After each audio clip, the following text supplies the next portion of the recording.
Hi everyone. Today I'm going to be doing a sneak preview of a blog post which is scheduled to go live tomorrow, the 15th of May, 2023.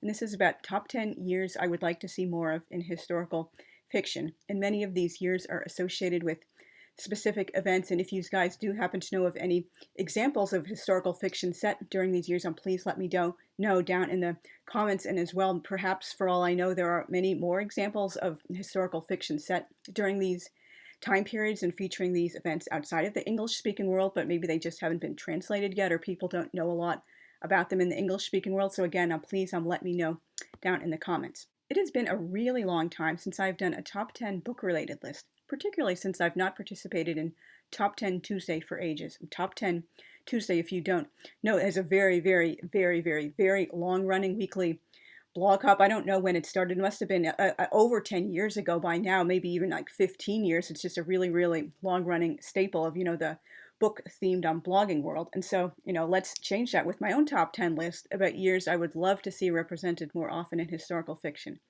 Since historical fiction frequently spans many years, these could just be the year a story starts instead of the only year the story takes place. Believe it or not, the standard default classic for historical fiction is spanning many, many years, particularly, going through life in a town or a family or just a big event that took place over many years. For example, like the Civil War in the US, the French Revolution, World War I, World War II. It's not just a couple of months and a minor thing with history as a fluffy backdrop, unless, of course, it's something like a coming-of-age series where every book is set around a school year or 1 year in the characters' lives. And so, anyway, historically important years like 1348, 1066, 1939, 1789, 1860, 1929, 1933, 1941, and 1776 are popular starting points since the events of those years are so well known, or at least should be well known, but plenty of other landmark events happened over the course of history. Why not show them some attention to help your story with standing out from the crowd? In no particular order. Number 1. 1220, the year the Mongols invaded and conquered Uzbekistan and Persia. Georgia and Armenia were invaded in 1221. The conquest of Russia began in 1223 and was complete by 1240, while Poland was invaded in 1240. Hungary, Wallachia, hopefully I didn't mispronounce that, Moldavia, Austria, Croatia, and the German, Bohemian, and Moravian lands followed in 1241, and Bulgaria and Serbia's turn came in 1242. More raids and attempted invasions followed over the next few decades. Baghdad was besieged and brutally sacked in 1258. They destroyed an entire library, the House of Wisdom, I believe it was called. They just threw all the books into the rivers. It was said the rivers were turning black for ages because the ink was just running into them. They just destroyed absolutely so much knowledge. And before they, came over into Persia and Uzbekistan and started their Golden Horde invasion and foreign occupations and conquests, they obviously, their native Mongolia, and then they also conquered large portions of China and Korea. But I just unfortunately don't know as much about Far Eastern history as I know about Western history, with the very notable exception of Japan. And so these were hugely traumatic events, with many entire cities, hospitals, libraries, irrigation systems, and farmlands destroyed. There was a possible estimated death toll of between 20 to 57 million people from 1206, the year of Genghis Khan's first military campaigns, until 1405, when Tamerlane waged his final battles. Many of these places fell under Mongol rule until as late as the 15th century. And if you've been watching many of my videos or reading my blog, you know I've always been drawn to very dark periods of history. It's a really subconscious influence from how Grimm's fairy tales, the adult uncensored version, was the first book I ever read when I was 3 years old. So of course I would love to see a book about the Mongols occupying and conquering and sacking all these cities. Of course, I don't think it was a good thing that it happened at all. It was absolutely terrible and horrible and stuff like that. But it's just, I would just love to see more of it in historical fiction because I'm not really aware of any books featuring these events. Number 2, 1478, the year a very deadly outbreak of bubonic plague struck Italy. This pandemic lasted until 1482 and was concurrent with an outbreak in England. Many people seem to think there was only the one major wave from 1347 to 51, but there were regular recurrences throughout the ensuing centuries, all across Europe, Asia, and northern Africa.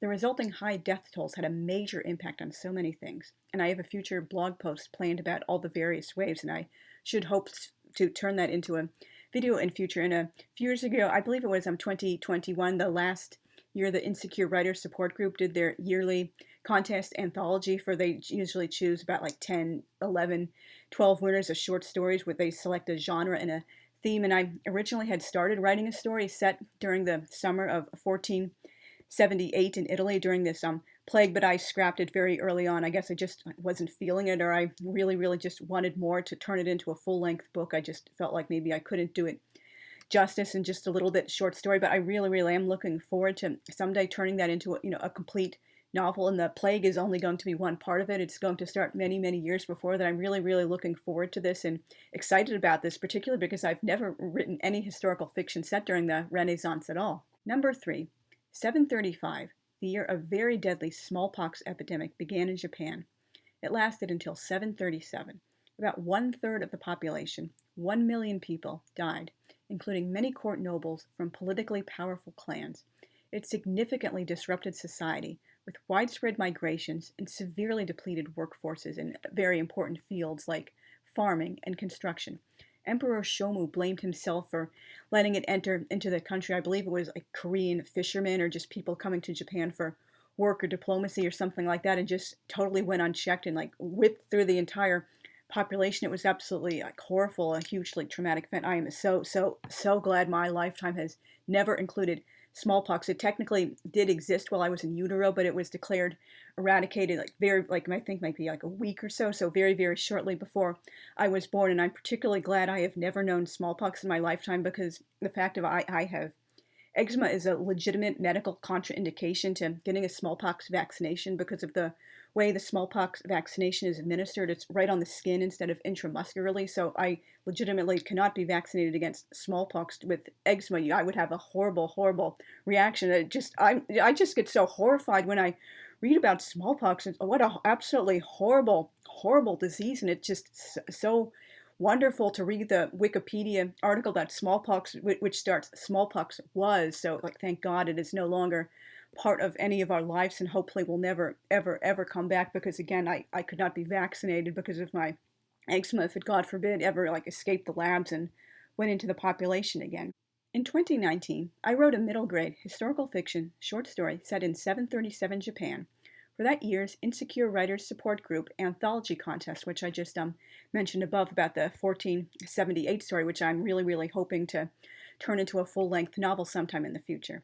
I didn't win, but I really enjoyed researching and writing that story. I would love to expand it into a full book someday, and the historical fantasy element comes into play because it's about a lot of yokai, these spirits. Many of them are evil or like nefarious, but there are like more than a few that are like good or just neutral. And these two young girls are sent by the higher ranking girl's great grandmother to go and find Shoki. He's a yokai of Chinese origin, and he's said to be a great healer because he was a doctor. There's a really interesting story about him. He was very ugly, and he trained all his life to become a doctor, despite how he looked. And the emperor said, "Oh no, I know you're a good physician and stuff, but I just can't accept you into my court because you're so ugly." And he like killed himself on the palace steps, and the emperor was just like so overcome with remorse, and like Shoki was elevated into this great yokai who just helps people. He's a very friendly spirit, and just so many really cool things. And about them, they're going to try to find Shoki and bring him back to their town so he can vanish. Hososhin, which is the Japanese name for what they believed was a smallpox demon. I'm really looking forward to turning that into a full-length book sometime in future. Now, and it wouldn't just include the smallpox epidemic. Knowing me, I can never write a book that's just set in 1 year unless it's part of a series. Number 4, 1945, the year World War II ended. Too many memoirs and novels alike stopped soon after the liberation, despite how a new, equally compelling story was just beginning. Showa survivors, veterans, people on the home front, and people freed from foreign occupation went through hugely traumatic events and had to relearn how to function a normal life. Many Showa survivors also weren't able to immigrate immediately, and often spent years in DP camps or living under Soviet occupation. Number 5, 1914, the year World War I began. This really has become a forgotten war, at least in the United States, with a dearth of books, films, and TV shows using it as a setting. I've seen the theory that it's not very popular anymore because it's not as fresh in our collective conscious as World War II, and there aren't any clear-cut heroes and villains with the struggle between good and evil. It was a lot more morally ambiguous, and many people view it as a pointless, embarrassing war that basically the only thing it really did was set the stage for another huge global battle 20 years later. But I have been told it's a fairly more common in British like historical fiction on television, like miniseries, dramas, and films and books. So again, please let me know if you know any really good historical fiction set during World War I. Number 6, 1989, the year the Berlin Wall fell, which was part of many revolutions sweeping Europe to bring down the Iron Curtain and end totalitarian rule. This was also the year of the Tiananmen Square protests and massacre. Lots of fertile ground here for good contemporary historical fiction, and the film and picture of Tank Man facing all those facing down all those tanks in Tiananmen Square. That's given me goosebumps since I first saw it when I was in 3rd grade all those years. Just one of those historical images that stays with you for your entire life, and it's really surprising. I was in a local writing group that kind of got shut down due to COVID. I guess the leader of the group wasn't really interested in restarting it, but she was like doing some critique for another guy in the group when we split into like mini groups to critique one another's works, and his book is about the Berlin Wall and a mother and son from the USSR living on one side of it, I forget which, and she like seriously asked him, what's the Berlin Wall? She's only about 10 years younger than I am. How could you never have heard of the Berlin Wall? Like huge history teaching failure. Number 7, 1991, the last year of the Cold War and the year the USSR was dismantled.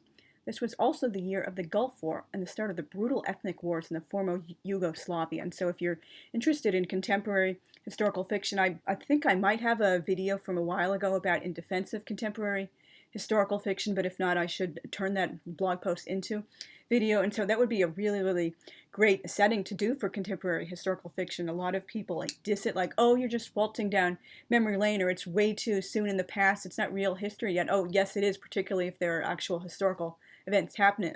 Like for example, if you're just writing about, oh, 1998 because I was in high school then, or just it's a random year I chose, but nothing really historically important happens in this story. Like, why would you like choose that for your historical fiction setting unless it's, for example, an ongoing historical family saga and it just eventually gets to that year.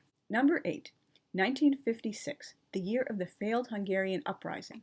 In its wake, about 200,000 people escaped Hungary, tens of thousands of people were arrested, and 26,000 were brought to trial, and several hundred people were murdered by the state. Sporadic resistance continued till mid-1957, and many years ago I did read a book, I believe it was YA, maybe middle grade, kind of straddling the fence between those two, that was about the Hungarian Revolution of 1956. I don't remember the name, but I do remember the older sister of I believe the main character, her name was Maria, and she was expecting a baby, and she like had to give birth without a doctor or anything because she couldn't get to the hospital. But it was based on the author's own family, and she, or he, I forget who wrote it, said like, oh, unlike Maria, the real woman was able to get to the hospital in time. Number 9, 1848, the year dozens of revolutions broke out throughout Europe. This is still the biggest revolutionary wave in European history. The people wanted to overthrow the monarchs reigning over them and replace that form of rule with modern democracy. Sadly, many of these revolutions were put down, tens of thousands of people were murdered, and a great deal more went into exile. And that's obviously right up my own like political alley, just, you know, a revolution and like overthrowing the old guard and doing like more modern liberal democracy and like rights for the common people and the working class, all that wonderful, absolutely good stuff. In 1848 was also the year of the Seneca Falls Convention for Women's Rights. So again, that's really, really lots of fertile ground for historical fiction. Number 10, 1598, when the time of troubles, Smutnoye Vremya, began in Russia. Between the end of the Rurikhovich dynasty and the start of the Romanov dynasty in 1613, many pretenders to the throne and other unsavory would-be rulers appeared. This era also included a famine, occupation by the Polish-Lithuanian Commonwealth, and civil uprisings. And I know many people who are doing Russian historical fiction, they think, oh, just World War II or the Russian Revolution. Oh, God forbid we think outside of the box. Or if they are doing other eras, it's only, oh, the imperial court, not the actual, common people who have always formed the vast bulk of Russian society, the peasants and the working class. So again, just we think outside of the box. Don't you think, oh, yet another story about the revolution, or just not a new angle, or just just think outside the box. And since 11 is my lucky number, 1932, the beginning of the Holodomor, a massive, deliberate, genocidal famine in Ukraine. It was concurrent to a 1930 through 33 famine in Kazakhstan, in which 1.5 million people died. Barely any historical fiction, or at least in English, has been written about either famine. And again, I'm interested in dark periods of history. I'm just naturally drawn to it because I read the Grimm's fairy tales, the adult uncensored version, at such a young, impressionable age. It just seeped right into my subconsciousness. And it didn't actually depict it. It kind of, like, they mention it many times after the fact. The Holodomor does feature in my third Russian historical journey through a dark forest. Some of the characters who live in Ukraine have survived the Holodomor, and that has a really tough impact on them for many years. Like, for example, they'll never forget the memory of being hungry, or burying all these little children at the orphanage, or chiseling their sad little headstones. And what one character, he and his wife, decide to wait until after the famine to bring children into the world. Is just, traumatic events. It never really leaves you. Thank you very much for watching. If you enjoy content like this, please consider subscribing if you haven't already. I am planning a number of future videos which will be based on blog posts about other top 10 topics, like, for example, settings I want to see more of, or settings I would like to see less of, or like particular years in Jewish historical fiction, or just like all sorts of interesting things like that about the world of historical fiction. Please, again, leave a comment if you know any books with these years or settings, or if you know of them in other languages besides English. And I just want to have a lot of conversations with these guys and make more friends on booktube and authortube. And thank you very much again for watching. I will see you soon. Bye.